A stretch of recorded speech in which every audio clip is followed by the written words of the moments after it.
associatedly inspired by Kevin's derivation, and it is notable. I get these funny phrases, dereliction of duty, but it's the positive way that dereliction of duty is. That is, that we turn our direction into the inverse instead of taking it as a literal translation and go out and create more references that might sound new, but they're with the old, and or to figure out how to walk the line and the razor's edge in between. So thank you, Kevin. I wrote down a few things that came, and maybe I'll get the story out this way. The consciousness program vehicle is the program vehicle construct, right? An interesting way. And of course, awareness is not a construct, and we're just using that constantly.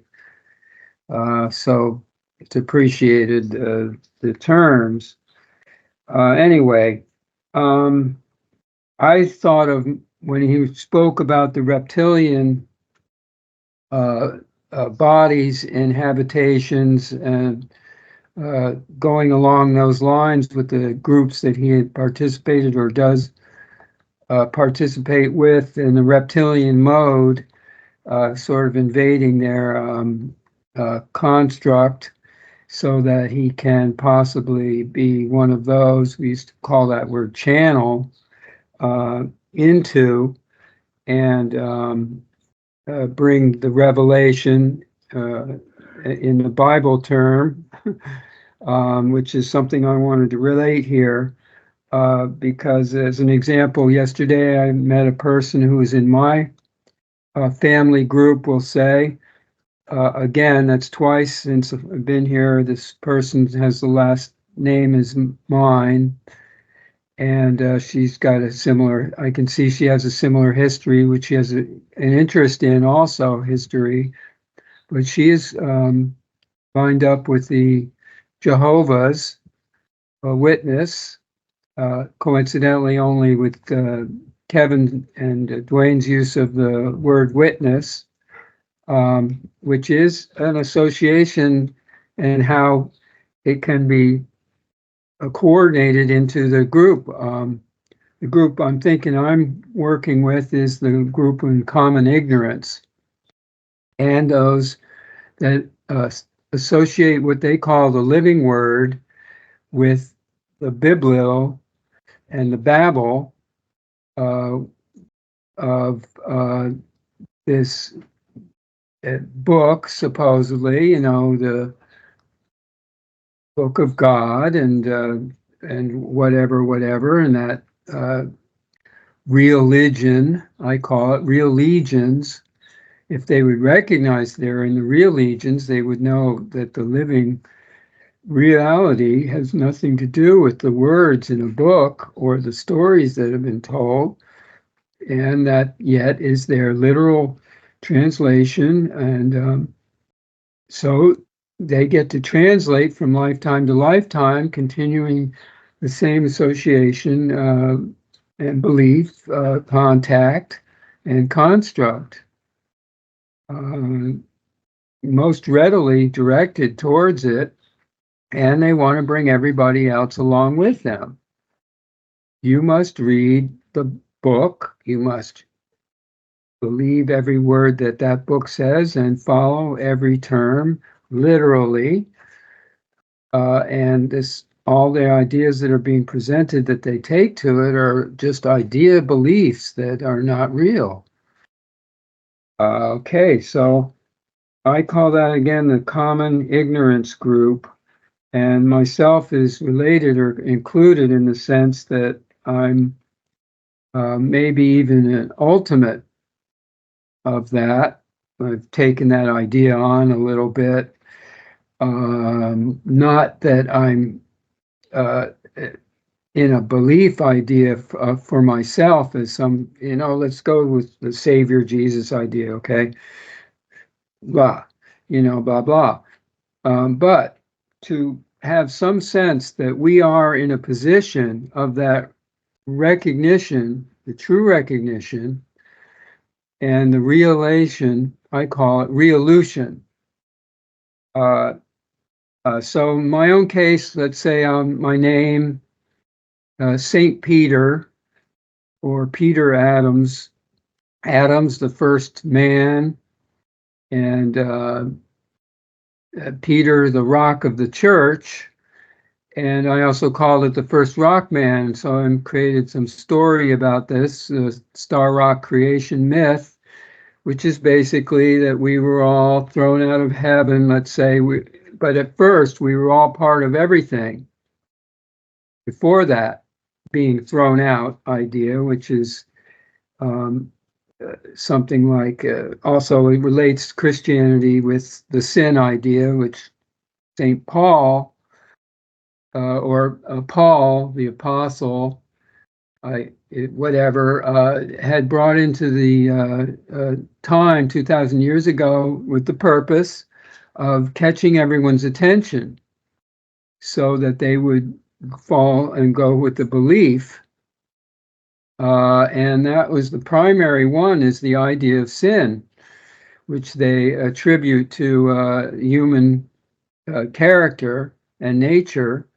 Something like Adam and Eve in the Garden of Eden, same thing.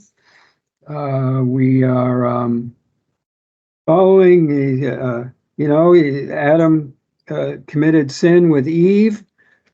And so from then on, he was fallen, and he's sinful, and like that, So anyway, just jumping beyond that, I made that fairly clear. That St. Peter is also the one who's supposed to stand at the gates of heaven. Here you go. And I remember a Twilight Zone episode where there was a choice to go into the gates, the pearly gate, whatever, or there was the other choice, which was, I think, referencing actually the choice to go back into another lifetimes and more lifetimes with the same, starting over again without memory and see what happens, or see you later, Charlie. But the heaven part, I think, in the Twilight Zone episode turned out to be hell, and the guardian there was kind of pointing out to not go into the light, which is the other modern day, our recent associations, where the light's supposed to be, where you're, follow that light, you're out of the body, you can go onto the real side.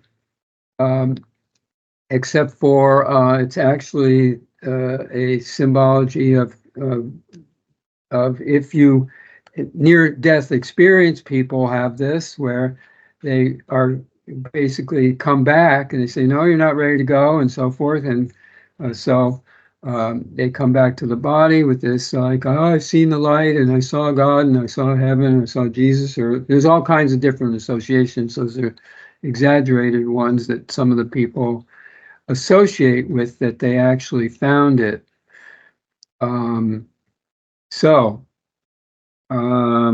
St. Peter, and I related this with our recent experience with our friend Anita, who passed away and came back to Val saying hi.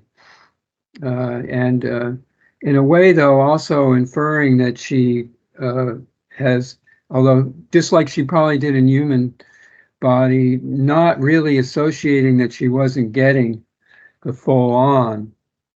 And but something like that, I wish I had gotten the full on, or I had recognized you and further and more. And I have that experience with her because I was really I really love this person also. It's some level in our solar level and physically, or was caring for her in that sense, but I was presenting it, well, yes, with the new references and trying, or at times, to have this light come on, I guess you'd say, and the real recognition. It wasn't for me to have her recognize me at all. That would have been nice, and I think that's a thing that male people have and female people, a wish. It's a very deeply ingrained wish. Has something to do with Adam and Eve, I think, and the biblical. But the soulmate idea is presented in the more metaphysical construct. And of course, there isn't one person to walk into heaven with, if you will, or go to the real side and we live with forever, because we live with everybody forever. And each individual is with the all is. And I think that's that alignment. And I'm making up all this now. It's just coming to me as I'm talking, and really don't have an agendaed idea that I wanted to present. It just it gets motivated, let's say, and I'm bringing out the associations, thankfully, related to what Kevin said. Avenues of reference association. And these ones are ones I'm using, I think more so myself, let's say, with the group of common ignorance, religion, a human, etc., and as different from the reptilian group, so generally mentioned, but I relate this back to Kevin because he then said that he went with the group of humans, having the referential experience. And I would fade from the scene with the group of humans I now was taking with me on some of my various adventures and activities, it would seem, showing them the creational, multidimensional ropes, if you will, and there the experience would end, which is, I think, as my, yeah, that's great, perfectly related. This, trigger, and shoot the gun, take the target, do it. That is actually the key to playing good golf. Also, actually, that's all it is. And I'll stand there over the shot, and the thing I'll do is say, I was competing with the guy at the beach here. We were hitting balls into the ocean, and I saw myself. I just did it. Okay, all I do is swing, and I've got this intention of, there it is, and just let it happen. Just do it and make it. And it's really, that's an amazing, it works really well. So just to finish with the signs of the solarity, which is the solar astrology, so-called. It's not astrology though, but it is something that points the way towards the universal level instead of the solar level, which all humans have in their 5 bodies. And also in the physical, it's in the old astrology, it's called sun signs, which is a very limited field. It's about 1/3 of the whole, I guess I could say, but that's what everyone's taking in their one-dimensional view of what the reality is in that cosmic so-called construct. So I've done a many lifetime study of this. None of the people who I've shared it with know what I'm doing, have much of an idea. I can share it with them though, especially if they're not even astrologers, but they know this stuff a little bit. I could say, well, this is the real larger picture of the whole thing. And without going into explanations, I found little references I could use that would say, I know what you mean, I got it. I mean, you know, they can get that, and they don't need to have the specific references because they're doing whatever they're doing. They're, you know, it's just fine. It's not part of that necessary. So the woman I told this to, who had parents who were astrologers, was working at the cafe, and she had this the greatest refrigerator. And the refrigerator had taps on the outside for beer. Inside the refrigerator, it had the beer encasements of the different brands that they could pour out into their into her taps. And she had the ice and the other, you know, and it was really nicely done. And I made a 1-minute video with her showing what her, you know, current form of constructed reference is. And I associated with her the three gods and the universal, we'll say the three universal levels, and you know, okay, a way to do that and to become to activate the real awareness through whatever vehicles. Star Rock Music One isn't the other one that is an ongoing concert, musical, living word expression.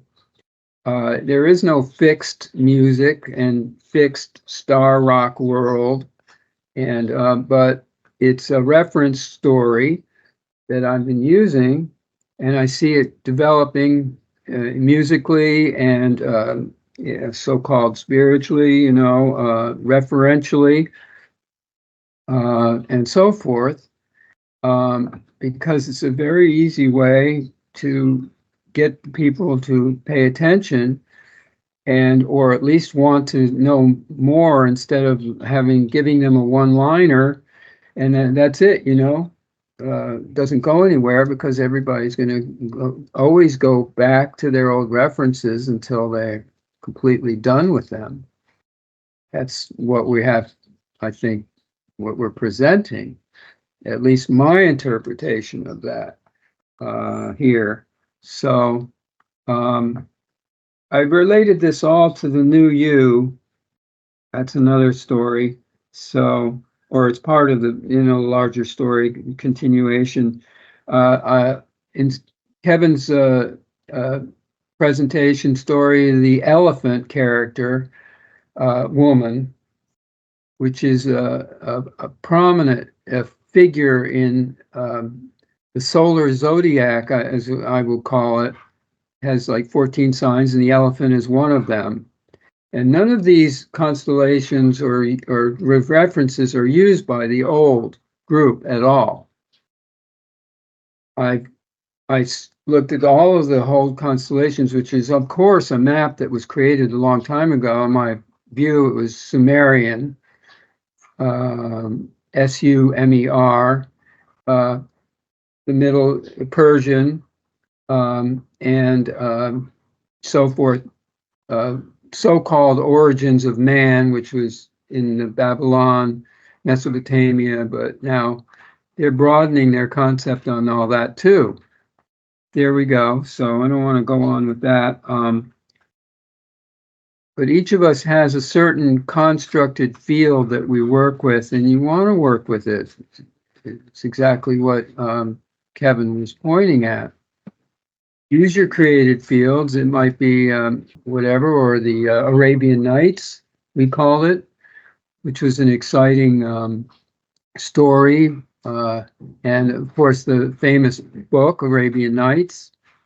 And there's all kinds of things in there that can be used as references so that we can share, make this clear, and present to the any population and any constructed group that we run across. And I guess I should. My own one is one of them is I'm not going to talk about it, but the idea of building the first church in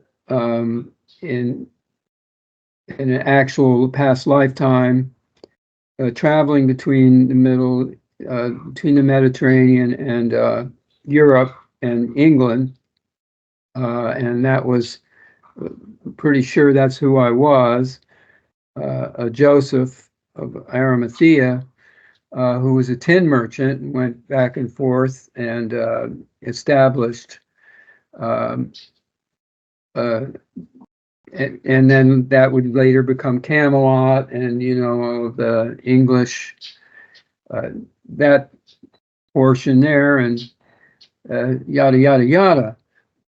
But it just, these references are all included, and getting them coming back to me in this travel this time too, because I see that I'm really letting go of all of the references, like we let go of our friend who passed away, and she's going to have a service, which they're going to have a service kind of thing, which is a way for us to go and say, well, we knew her well, and we're also saying that this is what we were, some of the things I just shared with Val, with you here with that.